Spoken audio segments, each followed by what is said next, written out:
नमस्कार दर्शकों, स्वागत है आपका आज के हमारे कृषि दर्शन कार्यक्रम में। आज के हमारे कार्यक्रम का विषय रहेगा खरीफ महाअभियान, सूक्ष्म सिंचाई एवं आधुनिक खेती। इस विषय पर जानकारी देने के लिए आज हमारे साथ मौजूद हैं हमारे विशेष मेहमान डॉक्टर समीर शर्मा जी, जो सहायक उपनिदेशक के तौर उपनिदेशक के तौर पर कार्यरत हैं कृषि निदेशालय बालूगंज शिमला में। डॉक्टर साहब, आपका हमारे स्टूडियोज़ में स्वागत है। तो डॉक्टर साहब, जैसे अपने शीर्षक पे आते हैं, विषय पे आते हैं, तो हम बात करते हैं खरीफ मौसम की और खरीफ फसलों के बारे में। तो कौन सा मौसम कौन सा रहता है खरीफ का, और फसलें कौन कौन सी इसके अंतर्गत आती हैं? जी देखिए, जो हमारा प्रदेश है कृषि प्रधान प्रदेश है जी। और हमारी जो अर्थव्यवस्था है उसमें कृषि का एक बहुत ही महत्वपूर्ण योगदान है जी। हमारी जो आबादी है 90% आबादी वो गांव में रहती है, और उसमें भी जो 70% आबादी है जो है गांव की, वो सीधे तौर पर कृषि, हमारा पशुपालन और बागवानी पर निर्भर है जी। और इसीलिए जो हमारे प्रदेश सरकार ने कृषि को एक उच्च प्राथमिकता दी है, जिससे कि किसानों की आय बढ़े, उनकी जो उत्पाद में वृद्धि हो जी। तो जैसे आपने कहा कि हमारे मुख्यतः जो किसान भाई है वो प्रदेश में हमारे 2 टाइप के सीजन आते हैं यहाँ पे, एक खरीफ और रबी। तो जो हमारा जो रबी सीजन है वो मुख्यतः जो हमारा जो सर्दी में सीजन आता है अक्टूबर से, जिसमें हमारी गेहूं बारले वगैरह बिजाई होती है वो, और जो हमारा खरीफ सीजन है जो अभी हमारा सीजन अभी चल रहा है वो हमारा मुख्यतः अप्रैल से शुरू होकर और सितंबर अक्टूबर तक चलता है ये। इसमें हमारी मुख्यतः जो खाद्यान्न फसलें हैं उसमें आ जाता हमारा एक मक्की, धान, और साथ में जो दालें हमारी हैं जैसे माश, मूंग, हमारे राजमास, मसूर वगैरह आती है। इसके साथ साथ हमारे जो मिलेट भी हैं, कुछ पल्सेस हैं, ऑल सीड हैं, साथ में हमारे मुख्यतः सब्जियां, जो आपको देखा कि हमारा जो हिमाचल प्रदेश है सब्जी तौर में बहुत ही अग्रणी प्रदेश है जी।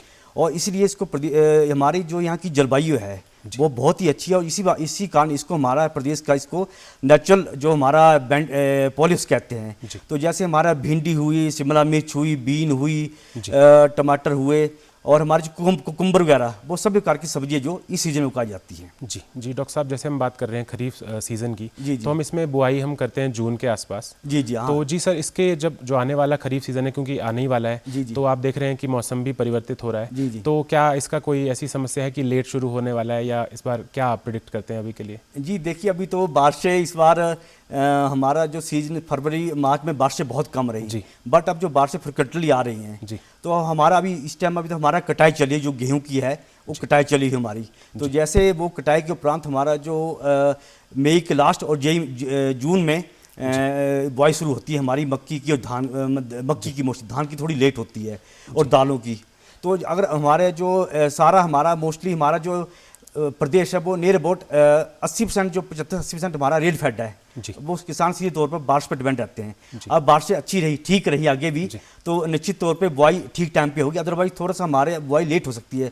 तो उसके लिए भी विभाग तैयार रहता है। हमारी जो वैराइटीज आती है वो लेट सोन वाली भी विभाग जो किसानों को उपलब्ध कराता है, तो उसमें उतना प्रॉब्लम नहीं आती है जी। तो इस सीजन के लिए सर क्या क्या तैयारियां की है विभाग ने, और किसानों को किस तरह से फैसिलिटेट करने वाले हैं आप? जी।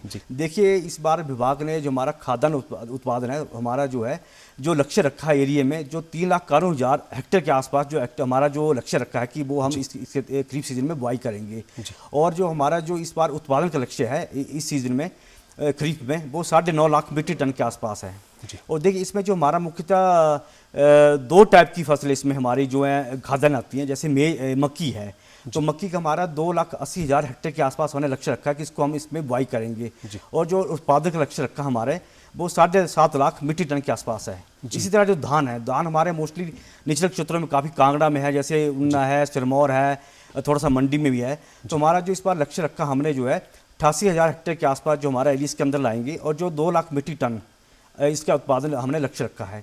इसके साथ साथ हमारी जो दालें हैं, जैसे बताया माश है, मूंग है, और जो हमारा इसमें सब्जी उत्पादन का लक्ष्य भी रखा हमने, जो इस खरीफ सीजन में हमने रखा है कि जो 51,000 हेक्टेयर के आसपास जो हम क्षेत्र है उसमें इसकी बुआई करेंगे, और जो 10 लाख मीट्रिक टन के आसपास, 10 लाख टन के आसपास इसका हम प्रोडक्शन का हमने इसका लक्ष्य रखा है। इसके साथ साथ हमारा एक इस खरीफ में जिंजर है, जो इसको अदरक कहते हैं, उसका भी हमने जो टारगेट रखा 3,000 हेक्टेयर के आसपास हम इसको बुआई कराएंगे और 3500 मीट्रिक टन के आवास इसका हमने उत्पादन का लक्ष्य रखा है। तो ये मोटे तौर पे हमारे जो मुख्य फसल हैं इनका ये लक्ष्य रखा है। जी जी। तो डॉक्टर साहब जैसे ये लक्ष्य हैं तो इनको पूरा करने के लिए जो विभाग है वो क्या क्या प्रयास कर रहा है और किस तरह से प्रयासरत है आपका विभाग? देखिए, इसमें विभाग का मुख्य तो जैसे हमारा जो बीज है, दवाइयाँ हैं, खाद हमारा, उसको हम किसानों तक ठीक समय पर हम उपलब्ध करा सकें। तो इसलिए जैसे थोड़ा मैं बताना चाहूँगा कि जो हमारा प्रोसीजर रहता है जो बीज का, जैसे हमारे जो ब्लॉक लेवल पे, हमारे सर्कल लेवल पे हमारे एग्रीकल्चर एक्सटेंशन अफसर्स हैं, उनसे जो वो फार्मर ओरिएंटेड डिमांड लेते हैं, वो हमारे जो कृषि उपनिदेशक हैं उनके पास, जिलों के पास आती है और वहाँ से वो डिटेल लेवल पे हमारे पास आती है। तो उस हिसाब से हम फर्दर हम ऑनलाइन टेंडरिंग करते हैं बीजों की, जो जिससे हम जो विभिन्न कंपनी है और जो वैरायटी वाइज और रिक्वायरमेंट उनकी आती है उस हिसाब से हम टेंडरिंग करते हैं। और उसके बाद जैसे टेंडर फाइनल होकर जो डिमांड आती है उस हिसाब से हम उनको किसानों को जो विभाग के जो ब्लॉक हैं, सेंटर हैं, उनको हम सप्लाई करते हैं। तो इस टाइम जो मैं थोड़ा बताना भी चाहूँगा आपको कि हमारा टेंटेटिव इस बार हमने अभी 18,000 क्विंटल के आसपास मक्की का बीज जो है भिन्न प्रदेश के विभिन्न भागों में देने का प्लान रखा है। और उसी के साथ वो सोरगम है हमारा, सोरगम जो जिसको हम जेई बोलते हैं, जो बोलते हैं, उसको भी हम 18,000 क्विंटल के आसपास हमने जो सीड है वो हमने ब्लॉक लेवल तक वितरित कर दिया है। इसके साथ साथ हमारा एक बाजरा आता है जो भी एक फॉडर क्रॉप है, इसका भी हमने 5,000 क्विंटल के आसपास बीज हमने विभिन्न क्षेत्रों में बांटा चुका है। इसके साथ साथ जो हमारा एक धान है, धान जो हाइब्रिड है, तो इसका भी हमें 750 क्विंटल के आसपास जो धान हमने जो हमारी कंपनी इम्पेरल्ड है जिससे हमने सीड लेना है, उनका जो वैरायटी वाइज वो हमने रिक्वायरमेंट जैसे रिक्वायरमेंट हमारे किसान भाइयों की जो आई है विभिन्न क्षेत्रों में, वो हमने अपने फील्ड लेवल ऑफिस तक दे चुके हैं। इसके साथ साथ हमारा जो दालें हैं, मिलेट है और जो भी और कोई भी जो रिक्वायरमेंट हमारे फील्ड से, वो हमने सब लेके कंपनी से सप्लाई करके वो हम फील्ड क्षेत्र तक पहुंचा चुके हैं। जी जी। डॉक्टर साहब जैसे आप कह रहे हैं कि कंपनीज के थ्रू प्रोवाइड करते हैं सीड्स या फिर दूसरे इम्प्लीमेंट्स भी होते हैं कृषि के, तो सर जो सीड्स है या इम्प्लीमेंट्स है उस पर कोई उपदान दिए जाते हैं किसानों को आपके विभाग से, या फिर किसान जो है वो कैसे क्लेम कर सकता है उनको? जी उस पर देखिए, इसके लिए हमारे जो किसान भाई कभी भी कोई भी आइटम लेना चाहते हैं, वो हमारे ब्लॉक लेवल पे हमारे एडीओ बैठते हैं और सर्कल लेवल पे हमारे एयू हैं। वहाँ पे ब्लॉक लेवल पे जाके, सर्कल लेवल पे जाके कोई भी जो भी आप सीड है, दवाई है, वो प्राप्त कर सकते हैं। इसके लिए जैसे आपने कहा कि इस बार हमने विभाग ने कुछ हमारे जो बीज हैं उनमें उपदान दे रही है। जैसे मक्की हमारी हाइब्रिड मक्की है, उसमें हम 30 रुपये प्रति किलो उपदान दे रहे हैं। इसके साथ साथ जो हमारा जो धान आता है, जो हाइब्रिड धान है, उसमें हम 80 रुपये प्रति किलो उस पर उपदान दे रहे हैं इस खरीफ सीजन में। इसके साथ जो हमारे ये जो सोरगम है उस पर भी हम 20 रुपये प्रति किलो उपदान दे रहे हैं। इसके साथ साथ हमारा एक मेज पाउडर आता है जो आगे पशुओं के लिए काम आता है, उस पर हम 20 रुपये प्रति किलो किसान भाई को उपदान दे रहे हैं। इसके साथ हमारा जो एक बाजरा बताया, जो बाजरा है, उस पर भी हम 30 रुपये प्रति किलो उपदान दे रहे हैं। और जो हमारा भी जो एक सीजन में पी लगती है, मटर लगते हैं, उसमें हम 40 रुपये प्रति किलो उपदान दे रहे हैं। इसके साथ साथ जैसे आपने कहा कि हमारा भिन्न प्रकार की दवाइयाँ उपलब्ध कराते हैं जो खरीफ सीजन में, क्योंकि खरीफ सीजन ऐसा कि जैसे आपको पता है बरसात आती है तो उसमें कई प्रकार के कीट हैं, बीमारी हैं, वो भी लगती हैं। तो हमारे विभाग जो भिन्न प्रकार की, इसके लिए हम हमारे एक HP एग्रो इंडस्ट्री कॉर्पोरेशन है, उनके द्वारा हम टेंडर इन्वाइट करते हैं और वो प्रक्रिया जारी और बहुत ही जल्दी वो प्रक्रिया फाइनल हो जाएगी। तो उसके द्वारा हम जो भी हम डिमांड लेके फील्ड से जो दवाई चाहती है उनको हम टेंडर करते हैं और जो फाइनल होगा उसके बाद हम जो किसान भाई की जो डिमांड आती है थ्रू हमारे डिस्ट्रीब्यूटर्स, तो हम उनको वो सप्लाई ऑर्डर करते हैं, उन पर हम अप टू 50% तक हम उपदान देते हैं। जी। और ये जो सर सप्लाईज होती हैं ये कंपनीज के थ्रू ही प्रोवाइड की जाती है? जी। हमारे जो इम्पेनल्ड कंपनी होती है उनके थ्रू हम इनको गुणवत्ता के आधार पर उनको हम सप्लाई करते हैं। इसके साथ हम जो इम्प्लीमेंट हमारे मेज शेलर हुआ, थ्रेशर हुए, ट्रैक्टर हुए, पावर बीडर हुए, पावर टिलर हुए, ये भी हम जो हैं ये इम्प्लीमेंट हम किसान भाइयों को विभिन्न उपदान पे हम अप टू 50%, कुछ 40%, कुछ 50%, कुछ लिमिट होती है, उसमें हम उनको उपलब्ध करा रहे हैं। इसके साथ साथ हमारा जो खाद है इसको हम हिमफेड के थ्रू हमारी सोसाइटीज़ हैं और जो के थ्रू हम उपलब्ध कराते हैं, तो ये भी हमारे सफिशिएंट मात्रा में उपलब्ध हैं। जी जी, तो डॉक्टर साहब जैसे हम बात कर रहे हैं कि खाद्य उत्पादन के लिए हम जनरली देख रहे हैं चीज़ें, उपदान दिए जा रहे हैं, किसान की आय वृद्धि हो, फसल भी हो, उत्पादन बढ़े कुल मिला के। तो सर जैसे खाद्य उत्पादन की बात करते हैं तो एक मृदा का जो है वो एक बहुत ज़रूरी होता है, उसको टेस्ट करना। तो उसकी टेस्टिंग के लिए कैसे आप प्रोवाइड करते हैं फैसिलिटीज़, और एक महत्वपूर्ण अंग है क्योंकि सॉइल टेस्टिंग। हाँ जी, तो जी उसके लिए कैसे? हाँ देखिए, जैसे मृदा परीक्षण अब एक बहुत ही महत्वपूर्ण एक अंग है खासकर उत्पादन के लिए। अगर आपकी मृदा में सारे न्यूट्रेंट होंगे तो नेचुरली आपकी जो पैदावार बढ़ेगी। अगर आपके न्यूट्रेंट हुए, मैक्रो न्यूट्रेंट कम हुए, तो नेचुरली उसमें जो आपकी प्रोडक्शन उत्पादकता में उसमें कमी आएगी। तो हमारे इस प्रदेश में हमारी 11 मृदा परीक्षण प्रयोगशालाएं हैं और इसके साथ 9 हमारी अचल जो मोबाइल सॉइल टेस्टिंग लेबोरेटरी भी हैं। तो इसमें हम सबसे बड़ा है कि जो किसान भाई को हम फ्री सुविधा उपलब्ध कराते हैं, इसमें हम कोई भी पैसे चार्ज नहीं करते हैं। तो कोई भी किसान भाई जो इसके लिए मृदा परीक्षण कराना चाहता है, एटलीस्ट जो 3 साल में एक बार जरूर कराए। मेरा ये निवेदन रहेगा किसान भाइयों से कि अपना जो मृदा परीक्षण कराते हैं और 3 साल में जरूर एक ना एक बार जरूर कराएं। तो किसान भाई अपना जो सैंपल है खुद भी ले जा सकते हैं। उसमें आप सैंपल जब लेंगे तो उसमें अपना जो वहाँ का जो खेत का नंबर एटलीस्ट जिससे पता रहेगा कि आपने कहाँ से उसका सैंपल लिया है, उसके साथ उसमें क्या बिजाई कर रहे हैं और आगे फर्दर आपकी क्या प्लानिंग है उसमें कि आप क्या बिजाई करनी है, जिससे कि जो हमारे जो अधिकारी हैं वो आगे फर्दर उस हिसाब से उसकी रिकमेंडेशन, जैसे उसमें क्या नाइट्रोजन कम है या ज़्यादा है, फास्फोरस पोटाशियम जो भी न्यूट्रिएंट वो कम है ज़्यादा है। और इसके साथ किसान भाई अगर लगे कि नहीं कई बार दूर दराज इलाकों से आना मुश्किल होता है, तो हमारे जो नज़दीक के जो कृषि कार्यालय हैं जो हमारे एईओ सर्कल पे है या ब्लॉक लेवल पे, वहाँ जाके भी वो सैंपल सबमिट कर सकते हैं। अदरवाइज हमारा मैं ये भी बताना चाहूँगा कि कृषि विभाग जो हमारे इनके लक्ष्य निर्धारित करता है खरीफ में भी रबी में भी, तो हमारे जो अधिकारी हैं वो खेतों में भी जाके वहाँ पे सैंपल कलेक्ट करते हैं। तो इसलिए किसान भाई जब भी चाहें तो हमारे जो हर इसमें ज़िले में एक प्रयोगशाला स्थापित है, वहाँ से इसकी मृदा परीक्षण का सुविधा ले सकते हैं। जी डॉक्टर साहब, तो जैसे हम बात कर रहे थे, जैसे आपने कहा कि विभाग बीज प्रोवाइड करता है किसानों को, उसके अलावा खाद, कीटनाशक, जो इस तरह की चीज़ें हैं, तो इसकी जो सर गुणवत्ता है उसको हम कैसे निर्धारित करते हैं? मतलब अगर विभाग आप कंपनियों से आपने टेंडर तो ले लिया क्योंकि वो तो कंपनीज एम्पैनल हो गई, तो उसके बाद जब वो वितरण शुरू करेंगे सर किसानों में, तो वो कैसे सुनिश्चित किया जाएगा कि उसकी गुणवत्ता जो है वो बनी रहे और अच्छी क्वालिटी के जो बीज हैं या फिर कीटनाशक है वो किसानों तक पहुँचे? हाँ जी, बहुत ही अच्छा आपने बताया, क्योंकि हमारा जो मेन हमारा जो बीज है, दवाइयाँ है या खाद है, अगर गुणवत्ता होगी तभी वो आगे फर्दर उत्पादन में वृद्धि होगी। इसलिए विभाग बहुत ही अग्रसर है। इसके लिए विभाग ने जो हमारे बीज की 3 प्रयोगशालाएं स्थापित की यहाँ पे, एक हमारी सोलन में है, एक पानपुर में, एक मंडी में है। इसी तरह हमारी कीटनाशक की राज्य कीटनाशक प्रयोगशाला हमारी शिमला में स्थापित है। और खाद के लिए भी जो आपने जैसे आपने कहा, हमारी हमीरपुर, शिमला और हमारी सुंदरनगर में एक प्रयोगशाला स्थापित है। तो इसलिए मैं बताना चाहूँगा, जब भी हम जैसे दवाइयाँ हुई या हमारा जो बीज हुआ या खाद हुई, तो जैसे भी सप्लाई हम ऑर्डर करते हैं तो सबसे पहले जो हमारे अधिकारी हैं उस लॉट का सैंपल लेते हैं और जो संबंधित जो प्रयोगशाला उसमें जाते हैं और वहाँ पे गुणवत्ता जो हमारे पैरामीटर हैं उस जैसे वो सैंपल पास होगा उसके बाद ही सप्लाई स्टार्ट होगी। अगर सैंपल पास नहीं होगा तो सप्लाई वो रिजेक्ट हो जाती है। और इसके साथ साथ मैं ये भी बताना चाहूँगा कि ये तो हो गया जो विभाग जो सप्लाई करता है। इसके बाद जो देखा होगा हमारे जो डीलर हैं खाद के हुए या बीज के दवाइयों के, ये हमारे हर जिले में हमने लाइसेंस दे रखे हैं।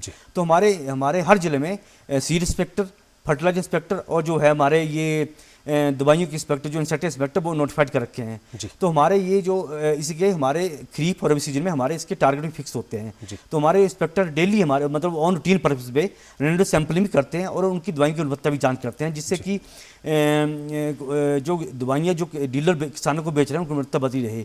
और हमारा अगर कोई सैंपल फेल भी होता है तो उसकी हमारे जो सी एक्ट हैं, ये तीनों एक्ट हमारे केंद्र सरकार द्वारा निर्धारित किए जाते हैं। तो उसके एक्ट के अंदर उसकी जो आगे फर्दर लीगल प्रोसीडिंग शुरू होती है। तो मैं यही बताना चाहूँगा कि हमारे जो भी सप्लाई जाती है वो पूरी गुणवत्ता के साथ किसान भाई तक जाती है।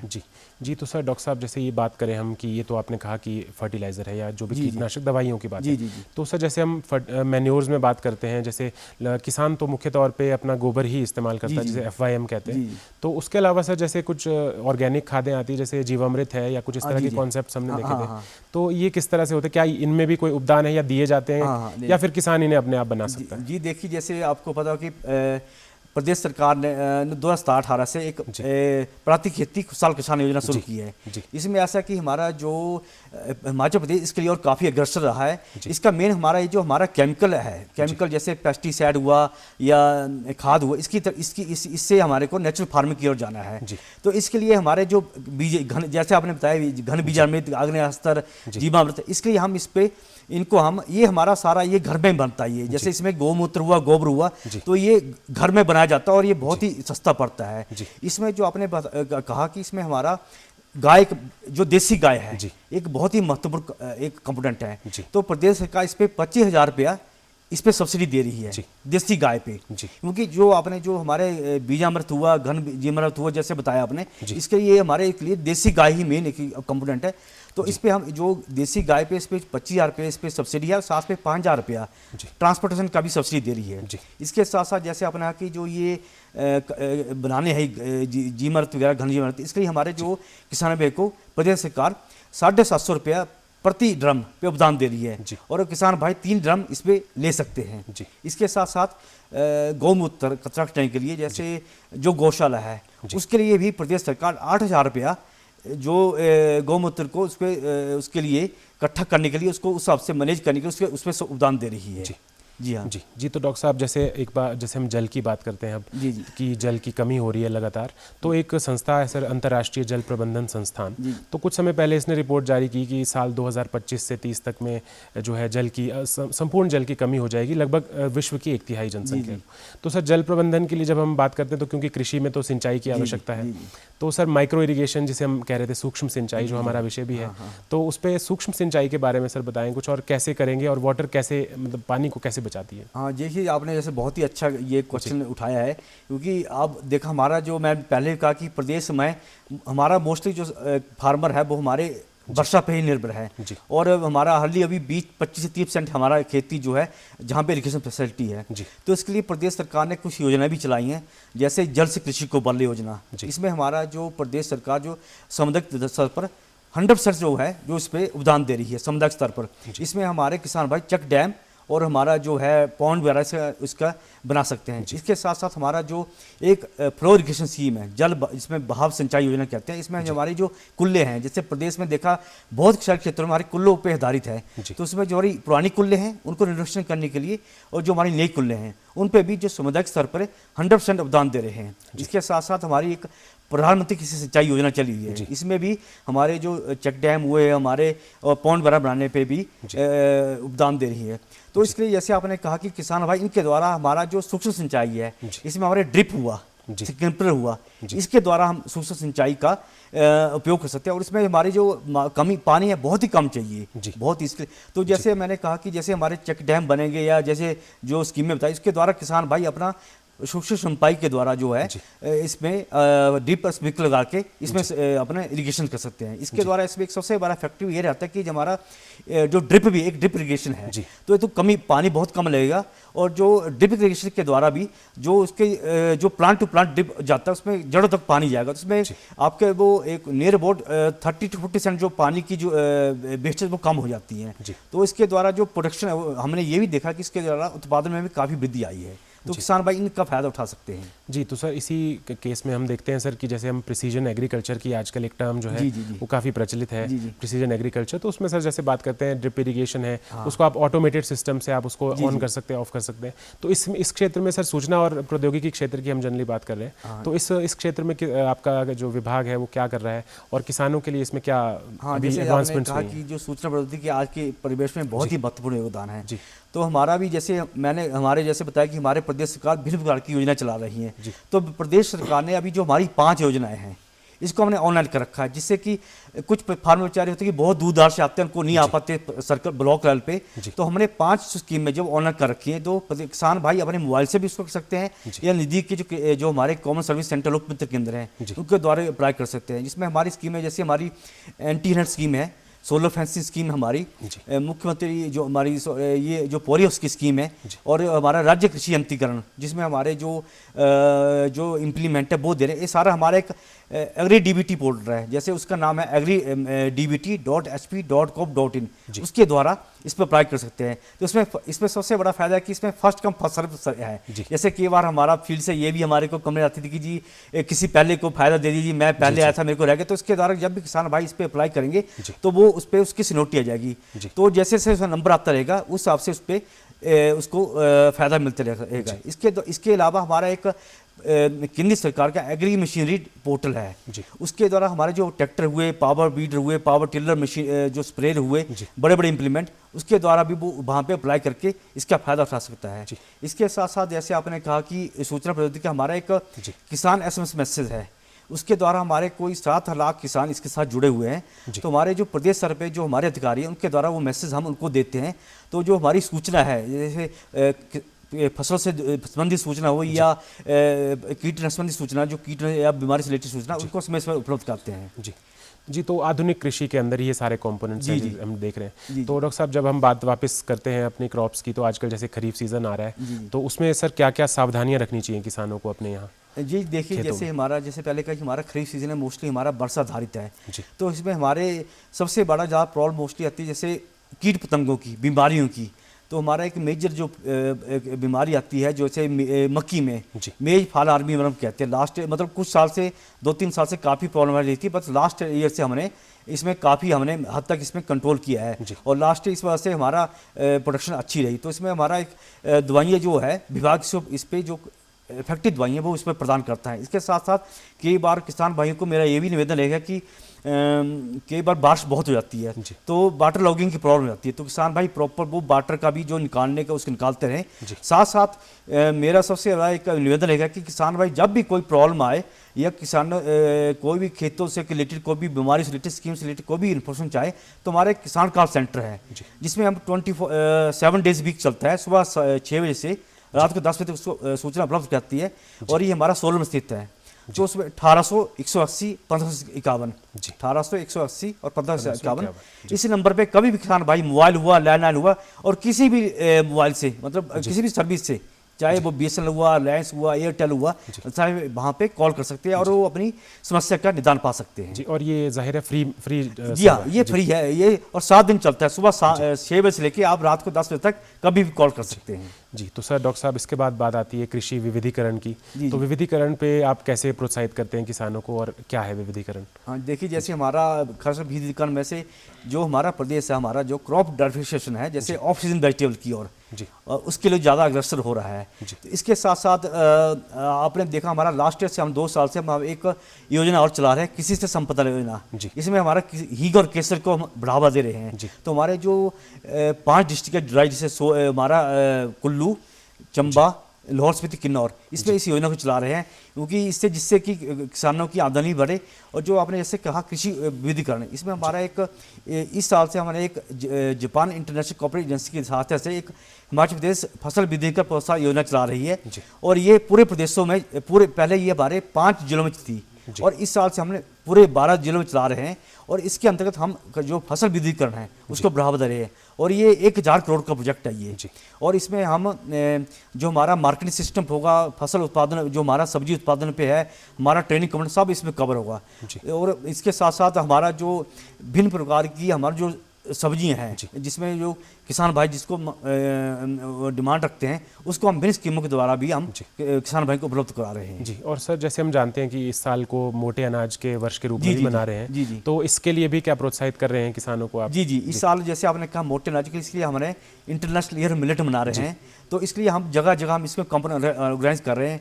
और इसके साथ ही शायद हमारा इस मई मंथ में हमारा शिमला में एक हम मिलेट फेस्टिवल भी कराने जा रहे हैं, जिसमें हम भिन्न प्रकार की रेसिपी कैसे बनाते हैं, क्या हमारे प्रोडक्ट है, क्योंकि ये जो मिलेट है बहुत ही नया कंसेप्ट है। मतलब वैसे तो हज़ारों साल से चला है बट अभी लोगों में इतना पॉपुलर नहीं है। तो इसमें हमारे से कोदा हुआ, कंगनी हुई, लिटिल मिलेट, फॉक्सटेल मिलेट, जो अलग अलग मिलेट है, इसका हमने इस बार हमने को 500 क्विंटल जो है, जैसे आपने बताया, हमने अरेंजमेंट किया है किसान भाइयों को बांटने के लिए उत्पाद। तो ये भी हम किसान भाइयों को इस बार वितरित कर रहे हैं। जी, तो डॉक्टर साहब, आपने इतनी अच्छी जानकारी दी हमारे किसान भाइयों को और आप हमारे स्टूडियो में आए, उसके लिए बहुत बहुत धन्यवाद। तो बाकी अगले अंक में मिलेंगे आप लोगों से दर्शकों, तब तक के लिए नमस्कार। ठीक है, थैंक यू जी।